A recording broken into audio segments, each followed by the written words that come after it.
Expand your vocabulary with our Core 2000 Words ebook. It's free and packed with essential expressions that you'll use on a daily basis. Start building your vocabulary today. Click the link in the description below to download your free Swedish ebook before it's gone.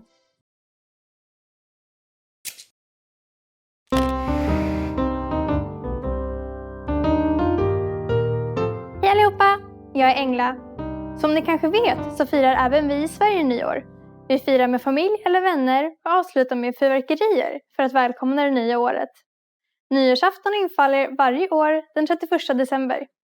I den här lektionen kommer du få lära dig om hur vi firar nyår i Sverige, varför vi gör som vi gör och vilka speciella traditioner som finns i anknytning till nyårsfirandet.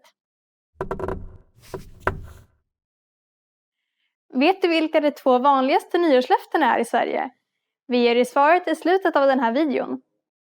Nyår firas väldigt olika beroende på hur gammal du är och vad dina intressen är. En familj med unga barn firar oftast tillsammans och lagar en god middag som ofta innehåller hummer eller oxfilé. Nyårsafton ska kännas så lyxig som möjligt, så de vuxna brukar även dricka champagne. Efter middagen är det inte ovanligt att man spelar brädspel tillsammans, äter chips och kollar på TV. Den engelska sketchen Grevinnan och betjänten har sänds i svensk TV sedan 1976 och har blivit tradition att titta på. Om du är tonåring eller bara inte har egna barn så firar du nog hellre med vänner och bekanta och har en stor eller mindre fest. Oftast klär man upp sig i finkläder, gärna med glitter. Man måste ju vara fin inför det nya året. På nyårsafton dricks det även väldigt mycket alkohol och folk brukar bli redigt berusade långt innan 12-slaget. I båda dessa fall brukar nyårsafton avslutas med ett stort fyrverkeri. I Sverige är det tradition att skjuta upp sina egna raketer eller bara titta på andras. När klockan slagit 12 skjuter man upp sina raketer, skålar i champagne och avger sina nyårslöften. Ett vanligt fenomen är även att ge någon en nyårspuss.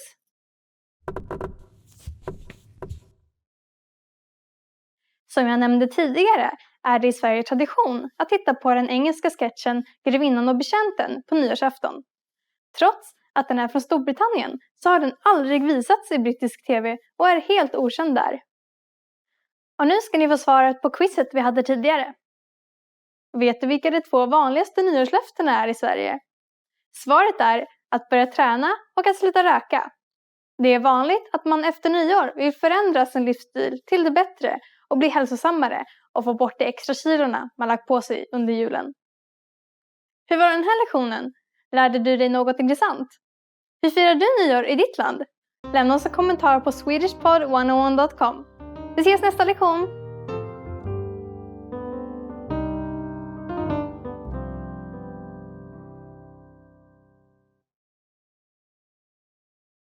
Hey everyone, welcome to the Monthly Review, the monthly show on language learning, where you discover new learning strategies, motivational tips, study tools, and resources. By the way, all the lessons and bonuses you're about to see can be downloaded for free on our website.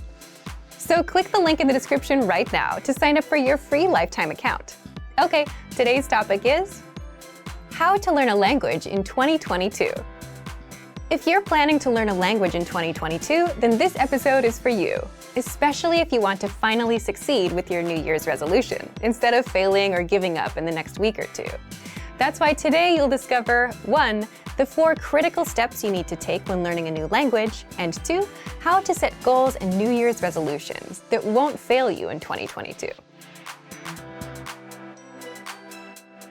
But first, if you're looking for some free language resources and downloads, here are this month's new lessons and resources. Be sure to download these now before we take them down in a few days. First, the Using Opposites Conversation Cheat Sheet. With this new cheat sheet, you'll learn common opposite adjectives like near and far, hot and cold, and grammar rules on how to use these words in a sentence. Second, the How to Say Goodbye PDF Writing Workbook. With this printable PDF, you'll pick up some common parting greetings and be able to practice writing them out. Third, can you talk about cars in your target language?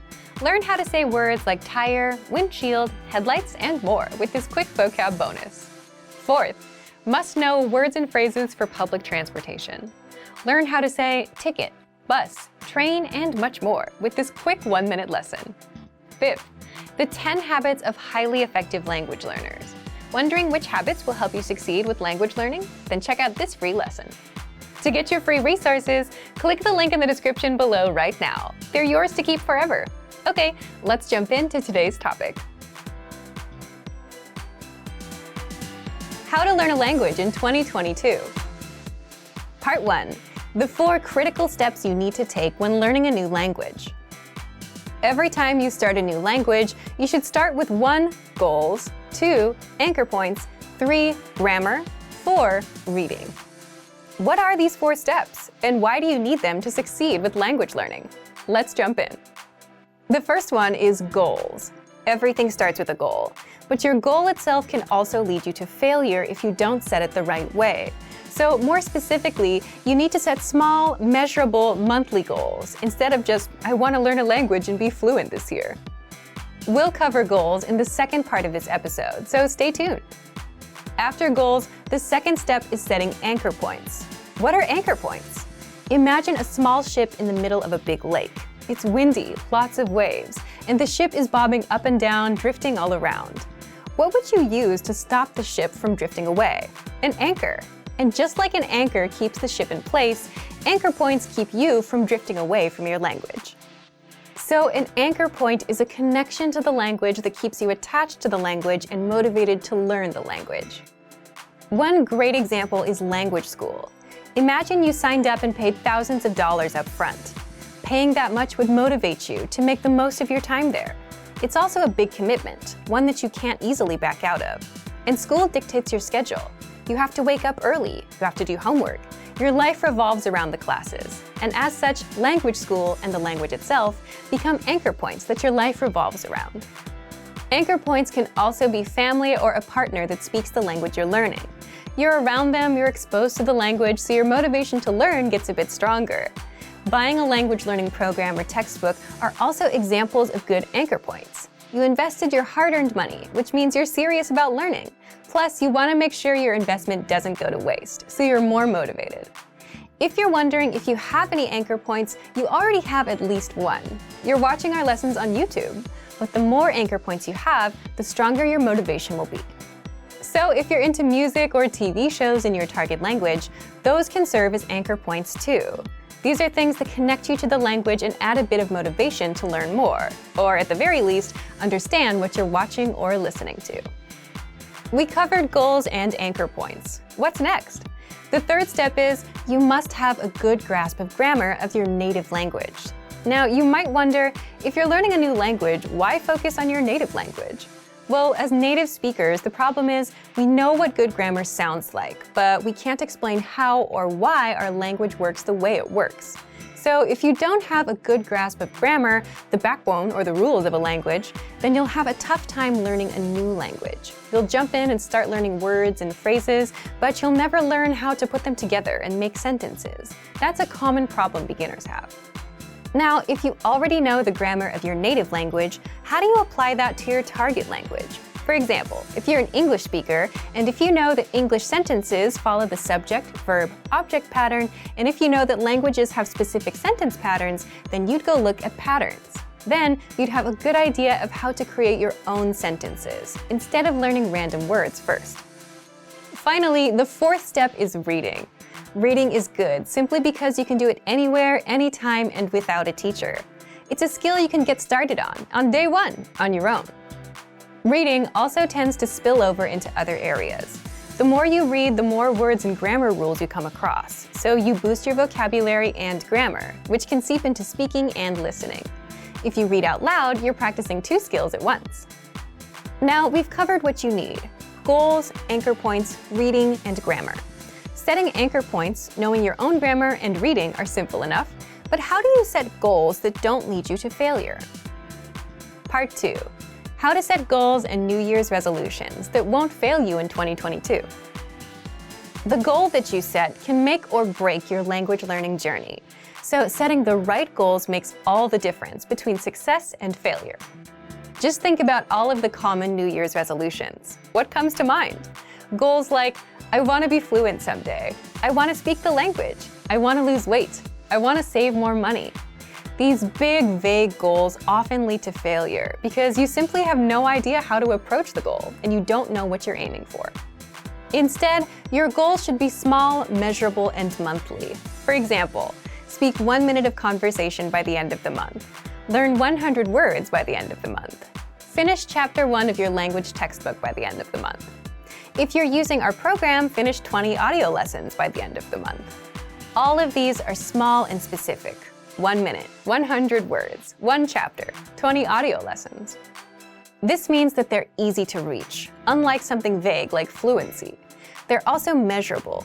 You know when you reach 1 minute. You can check if you know all 100 words or if you finished all 20 lessons.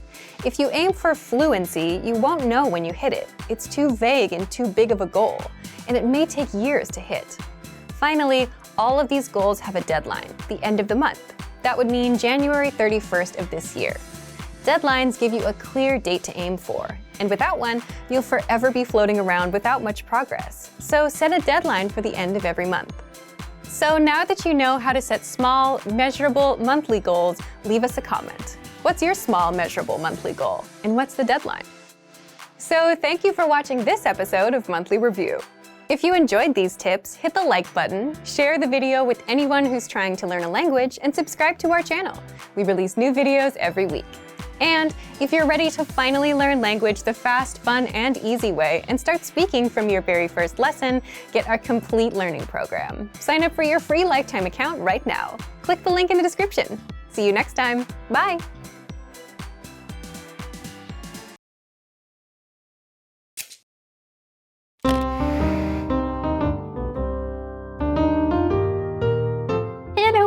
Jag är Engla. I Sverige firar vi julafton och inte juldagen. Så dagen alla barn och kanske vuxna längtar till är den 24 december. I den här lektionen kommer du få lära dig om julafton i Sverige och vad vi gör när vi firar den. Vet du vad det första tomten säger när han kommer hem till en svensk familj på julafton är? Vi ger dig svaret i slutet av den här videon. I Sverige är det tradition att fira jul med familj och släkt.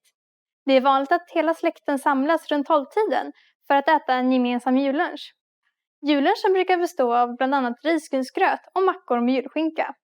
Det är heller inte ovanligt att man äter jullunchen först och sen samlas släkten. Man gör lite som man vill. Efter lunch, klockan 15.00, börjar Kalle Anka på TV. Varje julafton sedan 1960 har samma Kalle Anka-program sänds i svensk TV och har blivit en klassiker. Varje år hamnar programmet i topp 5 över de mest sedda TV-programmen under året. 2012 var det hela 3 900 000 personer som tittade. Tänk då på att Sverige bara har cirka 9 miljoner invånare. Ganska häftigt, eller hur? Efter Kalle Anka brukar man börja med middagen. På ett svenskt julbord brukar vi duka fram inlagd sill, potatis, prinskorv, köttbullar, Janssons frestelse, lax med mer.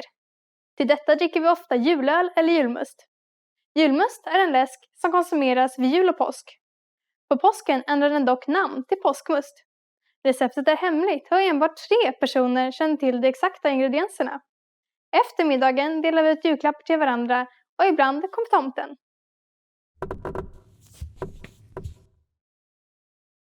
På julafton brukar en familjemedlem låtsas gå och köpa tidningen men kommer sedan tillbaks utklädd till jultomten och börjar julklappsutdelningen. Och nu ska ni få svaret på quizet vi hade tidigare. Vet du vad det första tomten säger när han kommer hem till en svensk familj på julafton är? Svaret är ho ho ho, finns det några snälla barn här? När tomten frågat detta brukar barnen svara att de har varit snälla och sedan får de julklappar. Självklart får du julklappar även om det var stygga. Hur var den här lektionen? Lärde du dig något intressant? Vad önskar du dig i julklapp? Lämna oss en kommentar på swedishpod101.com. Vi ses nästa lektion!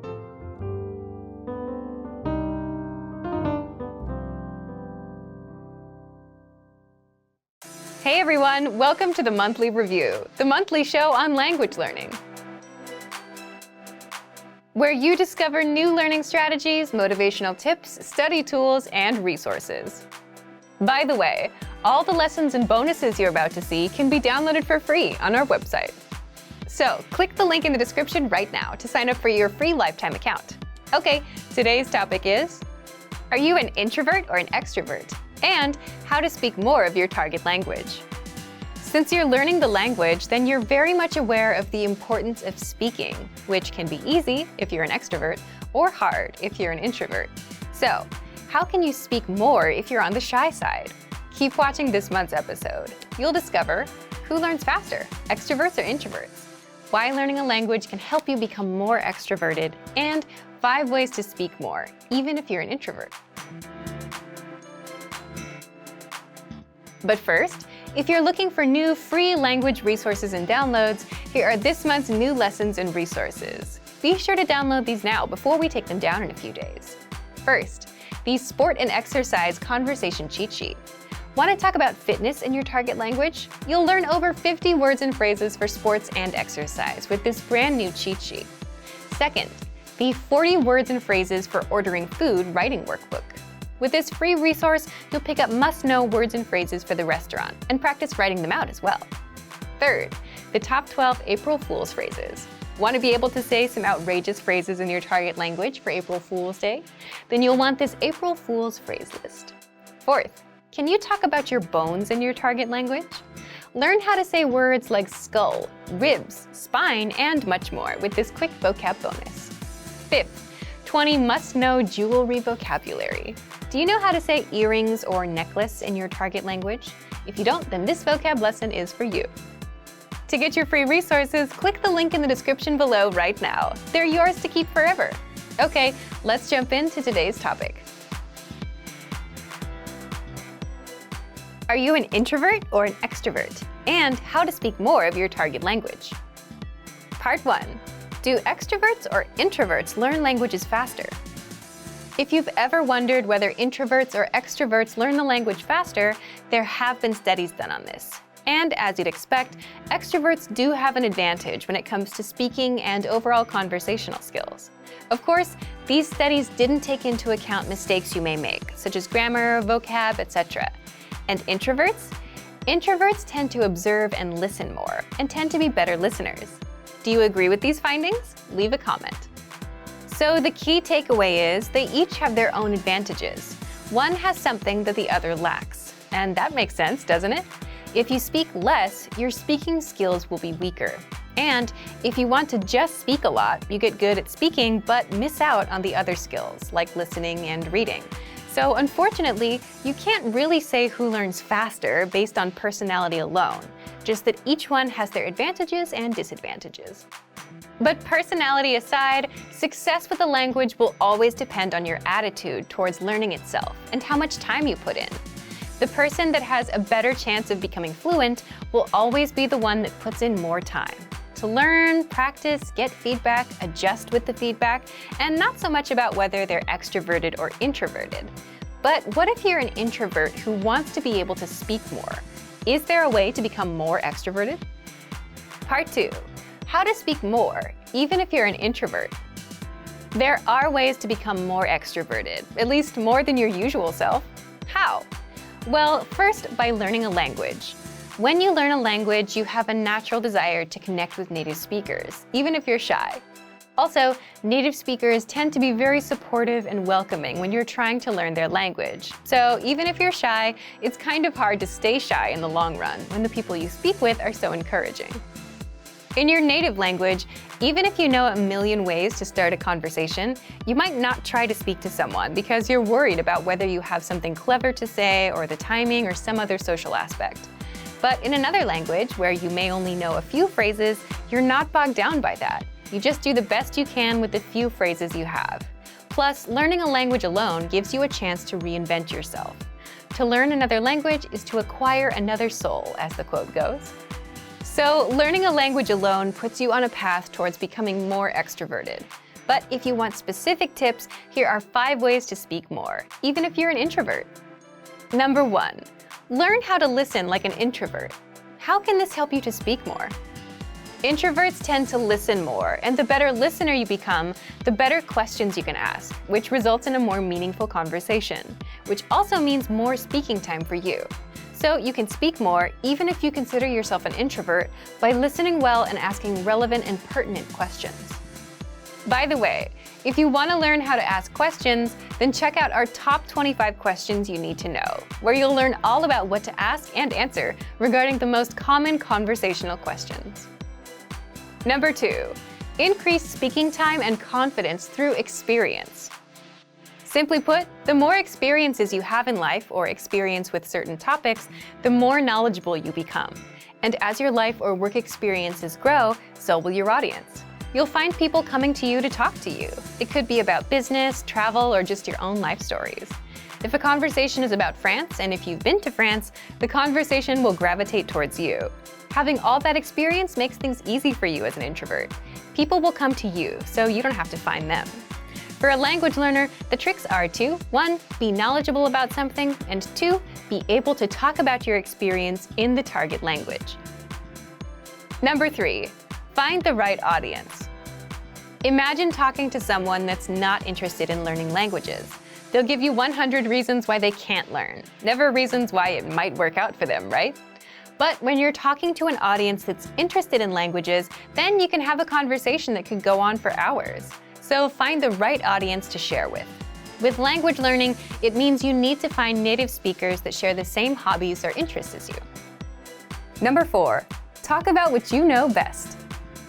The introvert-extrovert dynamic also depends on how much you know about a topic and what you're most comfortable with. There are topics you may not know enough about, so you won't talk as much. But even the biggest introvert can become a confident speaker once you touch upon a topic they know well. That's where they shine.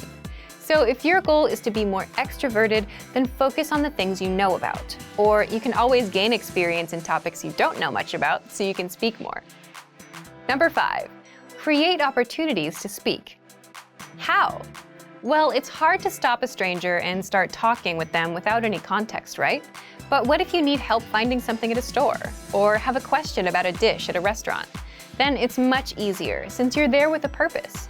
So you can create these opportunities by going to a restaurant from the country that speaks your target language and speaking with the staff, or asking a taxi driver a question, or asking staff at an information booth a question. So to recap, if you want to speak more, even if you're an introvert, 1. Listen like an introvert. 2. Increase speaking time and confidence through experience. 3. Find the right audience. 4. Talk about what you know best. And 5. Create opportunities to speak. So thank you for watching this episode of Monthly Review. Next time, we'll talk about how tipping points will bring you closer to your language goals. If you enjoyed these tips, hit the like button, share the video with anyone who's trying to learn a language, and subscribe to our channel. We release new videos every week. And if you're ready to finally learn language the fast, fun, and easy way and start speaking from your very first lesson, get our complete learning program. Sign up for your free lifetime account right now. Click the link in the description. See you next time. Bye!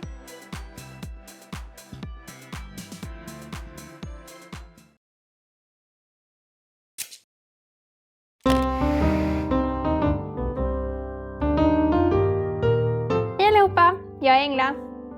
Påsken infaller någon gång mellan den 22 mars och 25 april. Den dagen vi firar mest är påskafton som infaller lördagen innan påskdagen. I den här lektionen kommer du få lära dig om svenska traditioner vid påsk. Kan du gissa hur mycket godis svenskarna åt under påsken 2010? Vi ger dig svaret i slutet av den här videon. Under påsk finns det många olika speciella dagar. En av dem är skärtorsdagen och brukar firas genom att barnen går påskkärring. Enligt gamla tradition är påskkärringen en häxa som flyger på kvast till Blåkulla under skärtorsdagen och återvänder på påskdagen. Så under skärtorsdagen går barn runt i grupp, utklädda till påskkärringar och ger egenmålade påskkort och önskar en trevlig påsk till grannar och bekanta. Som tack blir de bjudna på godis. På påsken äter vi mycket, precis som på alla andra helgdagar i Sverige. På påsken äter vi ungefär samma saker som på julen, fast med lax och äggen i fokus. Till skillnad från julmaten är påskmaten en smula lättare. Vad man äter brukar dock variera lite från region till region. Påskafton är påskens motsvarighet till julafton. På påskafton får nämligen barnen påskägg gjorda av papp fyllda med godis. Beroende på hur kreativa föräldrar man har får ibland barnen gå på skattjakt och leta efter dessa ägg. Det sägs att det är påskharen som kommer med äggen, så då tycker barnen kanske det känns mer äkta och troligt om äggen ligger gömda i trädgården.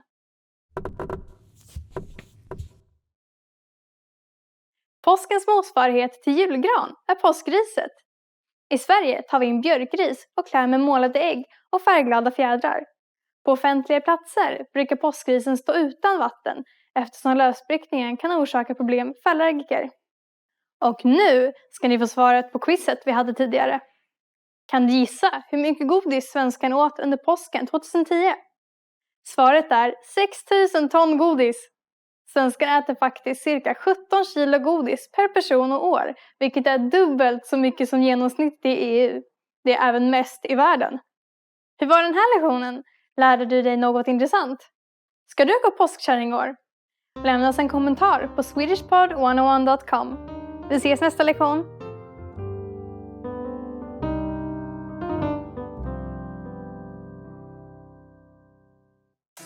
Hey everyone, welcome to the monthly review, the monthly show on language learning, where you discover new learning strategies, motivational tips, study tools, and resources. By the way, all the lessons and bonuses you're about to see can be downloaded for free on our website. So click the link in the description right now to sign up for your free lifetime account. Okay, today's topic is, can busy people actually learn a language? You yourself probably have an answer to this question, right? But whether you can or can't actually has a bit more to do with your mindset than anything else. And in this guide, you'll discover, 1, is it possible for busy people to learn a language and the mindset needed? 2, mental bandwidth, the one thing that can make or break your language goals. And 3, 5 mindset tricks to make time for language. But first, if you're looking for new free language resources and downloads, here are this month's new lessons and resources. Be sure to download these now before we take them down in a few days. First, the Talking Online PDF cheat sheet. Learn the must-know internet slang and all the internet-related vocab and phrases in your target language with this PDF cheat sheet. And second, the 40 words and phrases for ordering food writing workbook. With this free resource, you'll pick up must-know words and phrases for the restaurant and practice writing them out as well. To get your free resources, click the link in the description below right now. They're yours to keep forever. Can busy people actually learn a language? Part 1. Is it possible for busy people to learn a language and the mindset needed? So, can busy people actually learn a language? What do you think? Leave us a comment and let us know. As much as we want to say yes, it's more of a yes or no depending on the person. Why yes? Yes, because many of our members are busy and are learning with our system. And some of you who are watching also fall into this camp. But it also depends on the person because it's more of a mindset thing. Either you think you have time or you don't.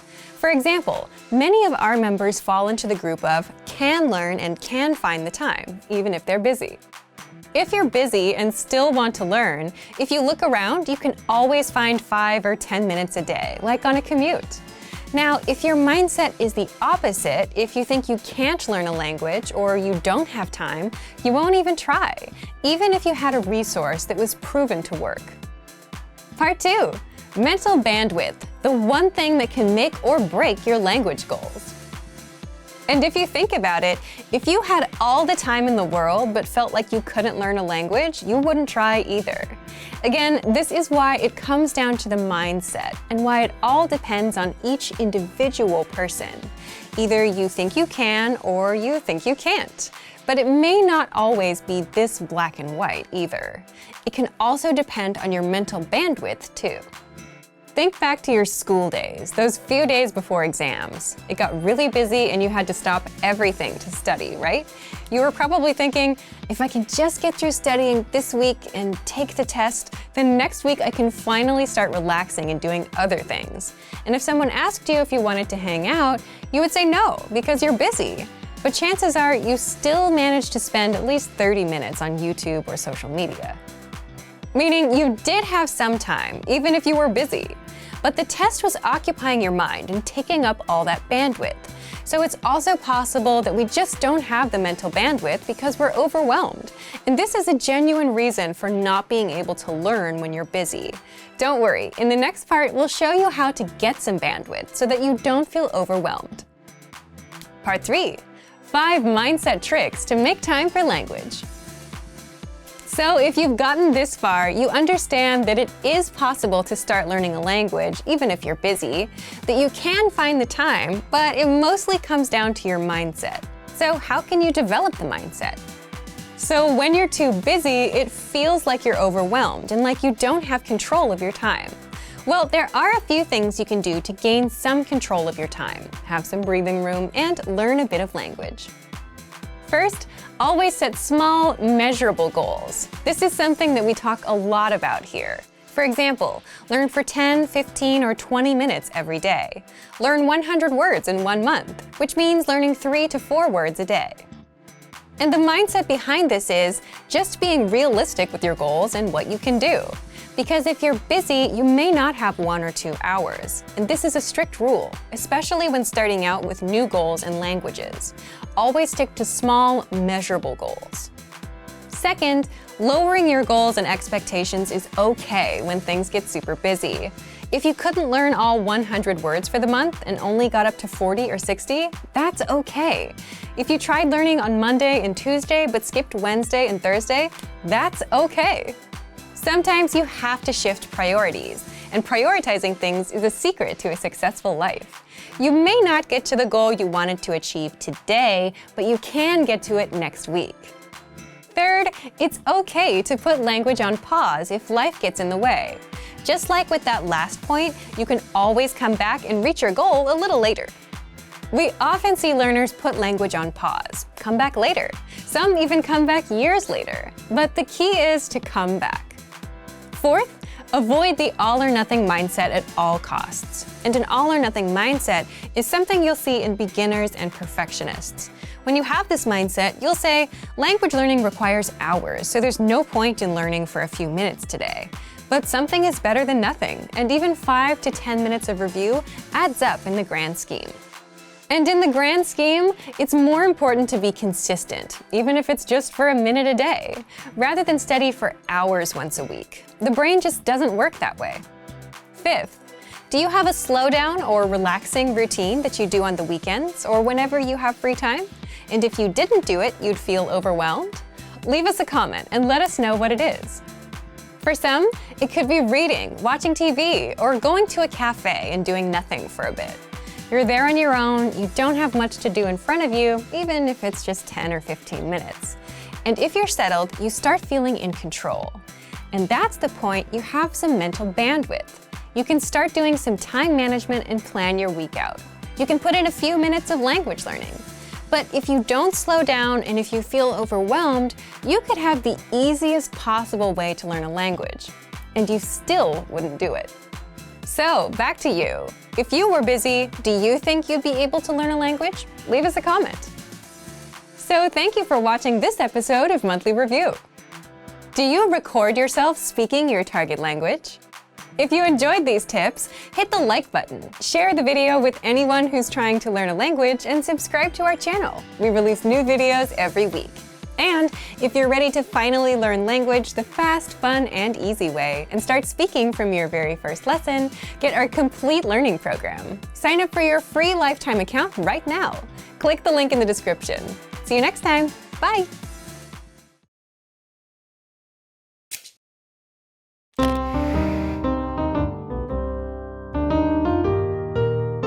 Hej allihopa, jag är Engla. Midsommarafton infaller en fredag mellan den 19 och den 25 juni och är sommarens stora fest som även brukar vara startskottet för många svenskars sommarledighet. I den här lektionen får du lära dig om vad midsommar är och hur vi firar det i Sverige. Vet du vad som händer om du på midsommarafton lägger 7 olika sorters blommor under kudden? Vi ger dig svaret i slutet av den här videon. Midsommarafton firas nära sommarsolståndet, som är det dygnet när dagen är som längst och natten som kortast. Ursprunget till att man firar den här dagen är just för att glädjas åt den längsta dagen på året. Den korrekta dagen att fira midsommar på vore det alltså den 21 juni, då sommarsolståndet brukar inträffa. Midsommarafton är konstigt nog inte en allmän helgdag i Sverige, även om den i lagtexter jämställs med helgdagar som julafton och påskafton. På midsommarafton är det tradition att resa en midsommarstång. Midsommarstången är utformad som ett kors och kläs med björklöv och blommor. Sedan dansar man i stor grupp runt stången och sjunger olika sånger, oftast ackompanjerat av dragspel. Kvinnor och barn brukar göra egna kransar av björklöv och blommor som de har i håret. Man får dock akta sig för fästingar. På midsommar är det nog bra om du är extra försiktig. I samband med midsommar finns en stark tradition av alkoholkonsumtion. Det är vanligt att dricka snaps och sjunga snapsvisor till maten för att senare på kvällen övergå till lite andra alkoholhaltiga drycker. Detta gör midsommar till en av de dagarna på året då mest fylleri och bråk inträffar. Eftersom midsommar är starten på många semester är det många som reser just den här tiden. På grund av detta inträffar mycket trafikolyckor.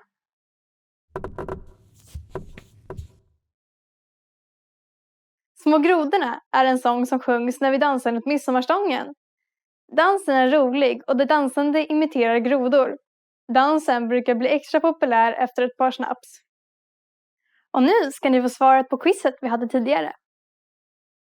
Vet du vad som händer om du på midsommarafton lägger 7 olika sorters blommor under kudden? Det sägs att om du lägger 7 olika sorters blommor under kudden på midsommarafton så kommer du drömma om personen du kommer att gifta dig med i framtiden. Hur var den här lektionen? Lärde du dig något intressant? Har du någon liknande festival i ditt land? Lämna oss en kommentar på swedishpod101.com. Vi ses nästa lektion!